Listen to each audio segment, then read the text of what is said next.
Coordinateur technique du projet SURE, qui veut dire Scaling Up Renewable Energy. Donc c'est un projet de l'USAID, financé par l'USAID, pour intervenir dans le secteur des énergies renouvelables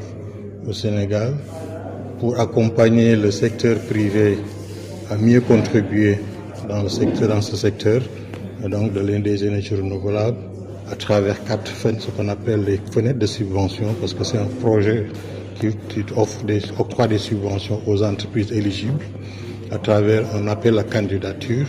Et sur cette base, nous sélectionnons un certain nombre d'entreprises qui interviennent dans des secteurs précis. Alors nous ciblons 4 domaines, on va dire, principaux.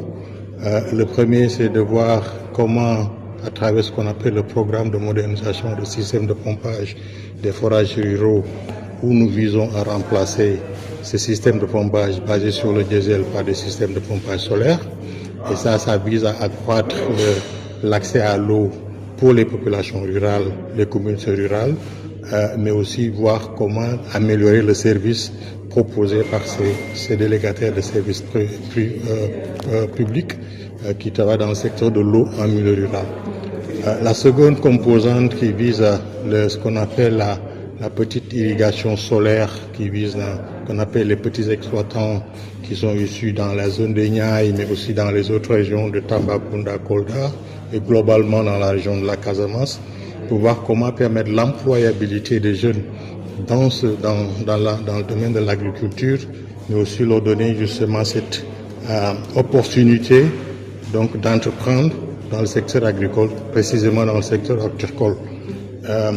La troisième composante, c'est de voir comment aussi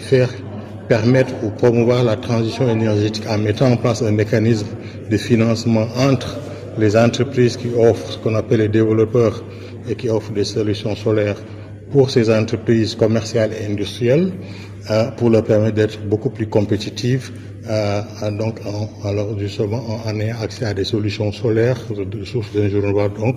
qui leur permettent justement d'avoir encore accès à des coûts beaucoup plus moindres en termes de production d'électricité. La dernière composante vise ce qu'on appelle comment promouvoir l'énergie en tant que service à travers 3 secteurs. Donc, dans le secteur globalement dans 2 secteurs, j'allais dire, mais dans le secteur principalement du froid solaire, comment permettre justement ceux qui évoluent dans la transformation de l'agrobusiness, mais aussi dans les produits issus de la pêche, comment leur permettre justement d'avoir accès à ces solutions de solutions solaires pour pouvoir justement conserver leurs produits, parce que c'est une véritable problématique, surtout en milieu rural, mais aussi en milieu urbain, où ces petits entrepreneurs sont confrontés à de réels problèmes de conservation de leurs produits. Mais aussi, on a un autre volet qu'on vise à travers cette 4e composante, cette 4e de simulation, où encore une fois, on essaie de promouvoir l'énergie en tant que service, ce qu'on appelle la mobilité électrique, où on vise à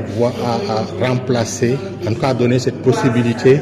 de mettre en œuvre des modèles de services énergétiques qui sont basés sur le renouvelable. Notamment, on a 2 exemples. Le premier, c'est comment remplacer la mobilité à travers ce qu'on appelle les pirogues, donc dans le système fluvial, le transport fluvial, comment remplacer ces moteurs donc thermiques par des moteurs électriques qui vont utiliser des batteries, des sources de batteries solaires qui vont être rechargées par l'énergie solaire. Et un autre projet où on vise aussi cette mobilité électrique, c'est de voir comment utiliser des tricycles électriques, par exemple, pour ceux qui sont chargés de faire des activités, par exemple la collecte de lait dans la zone nord, avec une entreprise très connue dans la zone, avec qui on compte travailler pour justement leur permettre cette transition énergétique.